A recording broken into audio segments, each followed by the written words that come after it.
Nigerians,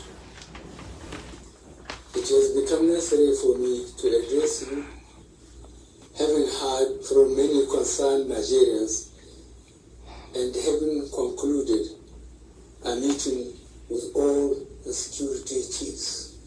I must warn those who have hijacked and misdirected the initial, genuine and well-intended protests of some of our youth in parts of the country against the excesses of some members of the now disbanded Social Anti-Robbery Squad, SARS. On Monday, 12th October, I acknowledge the genuine concerns and agitations of members of the public regarding the excessive use of force by some members of SARS. The choice to demonstrate peacefully is a fundamental right of citizens as enshrined in Section 40 of our Constitution and other enactments. But this right to protest also imposes on the demonstrators the responsibility to respect the rights of other citizens and the necessity to operate within the law. As a democratic government, we listened to and carefully evaluated the 5-point demands of the protesters. And having accepted them, we immediately scrapped SARS and put measures in place to address the other demands of our youth. On approving the termination of SARS, I already made it clear that it was in line with our commitment to the implementation of extensive police reforms.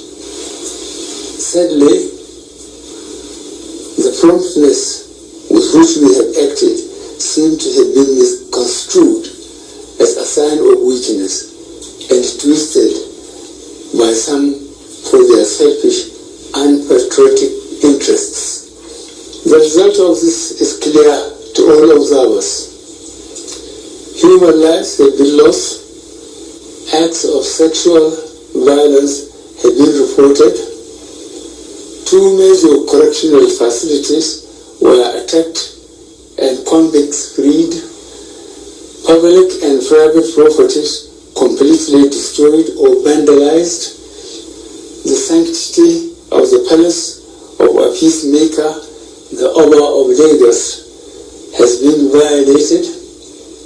So-called protesters have invaded an international airport and in the process disrupted the travel plans of fellow Nigerians and our visitors. All this executed in the name of the End SARS protests. I am indeed deeply pained that innocent lives have been lost. These tragedies are uncalled for and unnecessary. Certainly, there is no way whatsoever to connect these bad acts to legitimate expression of grievance of the youth of our country. The spreading of deliberate falsehood and misinformation through the social media in particular, that this government is oblivious to the pains and plight of the citizens is a ploy to mislead the unwary within and outside Nigeria into unfair judgment and disruptive behavior. On the contrary, both our deeds and words have shown how committed this administration has been to the well-being and welfare of citizens, even with the steadily dwindling revenues and the added responsibilities and restrictions due to the coronavirus pandemic. Government has put in place measures and initiatives principally targeted at youth, women, and the most vulnerable groups in our society. These included our broad plan to lift 100 million Nigerians out of poverty in the next 10 years.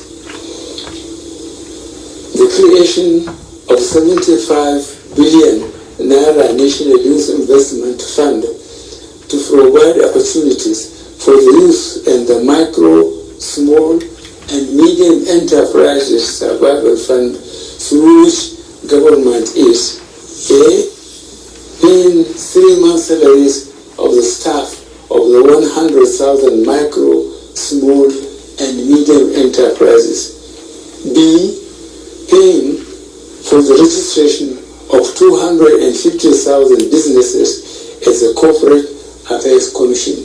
C, giving a grant of 30,000 naira to 100,000 artisans. And D, guaranteeing market for the products of traders.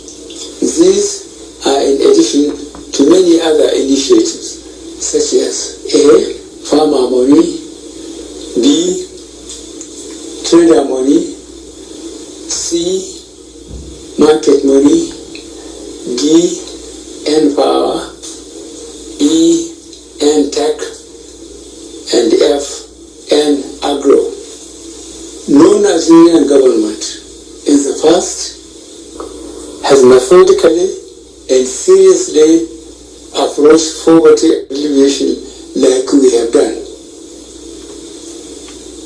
With regards to the welfare of police personnel, the National Salaries, Income and Wages Commission has been directed to expedite action on the finalization of the new salary structure of the members of the police force.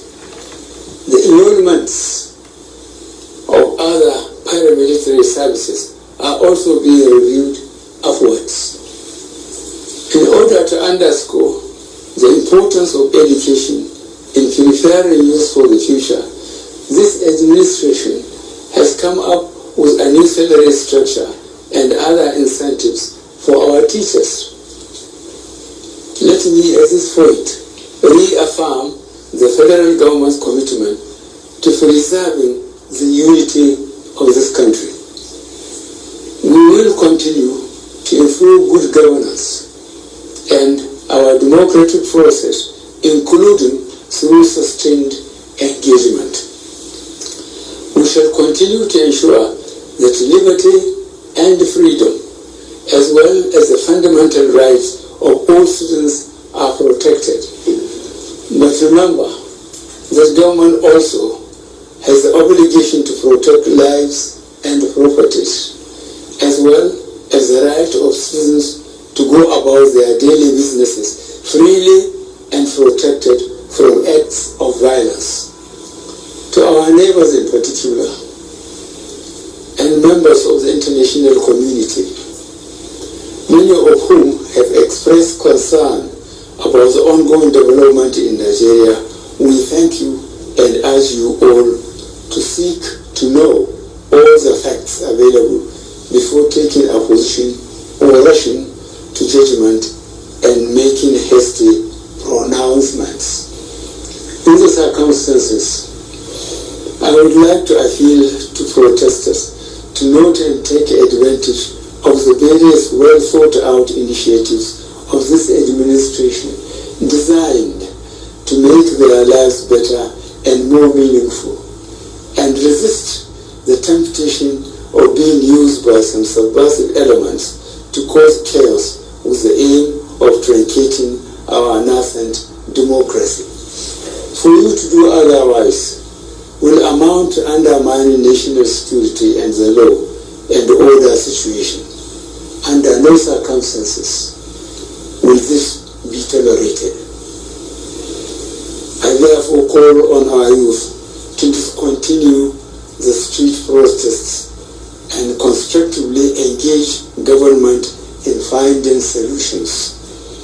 Your voice has been heard, loud and clear, and we are responding.